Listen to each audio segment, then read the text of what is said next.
Welcome to Samba Samba. Enjoy the video. You already have the basics ready: app installed, permissions granted, and account signed in. First, open Simurelay and pair your device by entering the displayed code. This secures the relay link. Once paired, tap Profiles, pick a default relay, and enable data forwarding. This tells Simurelay where to route signals. Make sure microphone and background refresh remain allowed so sessions persist when you switch apps. These steps get you immediately into a live relay-capable state. Now you configure the relay flow itself. You create a new flow, then add a source node, a transform node, and a target node, naming each for quick reference. Once added, tune transform rules, set latency thresholds, retry count, and any packet filters to control traffic. After that, decide how the flow runs, pick manual start, schedule with cron-like timing, or tie it to an event trigger.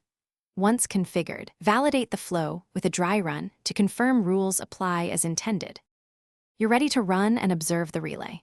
Start the flow and watch live metrics, throughput, latency, and error rate so you can react quickly. If something behaves oddly, open logs and use replay to reproduce the issue. Export session artifacts for deeper analysis or sharing. Once the session completes, stop the flow, save the updated profile, and revoke any temporary keys you created. Troubleshooting tip: if metrics stall or errors spike, toggle background, refresh, and restart the app to reset network sockets and permission states. Thanks for watching. Consider subscribing if we helped you.